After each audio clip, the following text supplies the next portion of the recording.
Hello everyone, অনুয়ন্তিকা লাইফস্টাইলে আপনাদের সবাইকে স্বাগত। আশা করি সবাই খুব ভালো আছেন আর আমিও খুব ভালো আছি।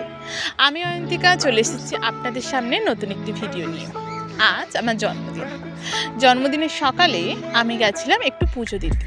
এটা আমাদের কলেজের সাথে একটা মন্দির, খুব জাগ্রত মন্দির, বাবা আটেশ্বর বাবার মন্দির।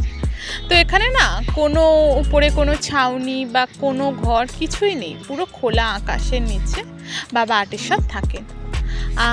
এইরকম একটা ঘেরা, চারপাশে বন জঙ্গল গাছপালা দিয়ে ভর্তি, আর এখানেই দেখুন বাবা আটেশ্বর।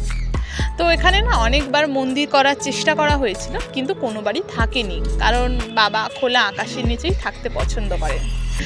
আর এই সাইডে দেখুন, এই যে দুটো আছে, এখানে মানুষ মনের ইচ্ছা পূরণ করার জন্য ঢিল বেঁধে রেখে যায়। আর আমি এখানে এসেছি পুজো দেওয়ার জন্য। তো এই জায়গাটা ভালো করে মুছতে হবে আর তারপরে পুজো দেব। তো এখানে না আমরা মোছার জন্য কোনো নেতা আনিনি, তো মানে ওই যেটা দিয়ে মোছে ঠাকুরের জায়গাটা, তো তাই জন্য হাত দিয়ে মুছবো। আর এখানে পুকুর নেই, অনেকটা দূর থেকে জল আনতে হবে।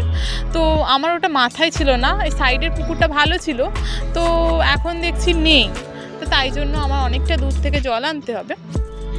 আর এখানে দেখুন বিভিন্ন এই যে আমি জিনিসপত্র নিয়ে চলে এসেছি, যে যে জিনিসগুলো লাগবে পুজো দেওয়ার জন্য। আর এখানে আমি মুছে নিয়েছি, মানে জল এনে, স্পন্দন জল এনে দিয়েছিল, আমি এখানে মুছে নিয়েছি।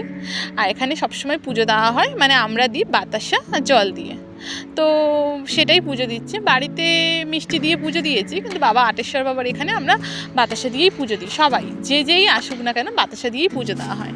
তো বাতাসা দিয়ে পুজো দিয়েছি, এরপর মোমবাতি ধূপ দিয়ে পুজো দিয়ে দেন শেষে বাড়ি চলে আসি।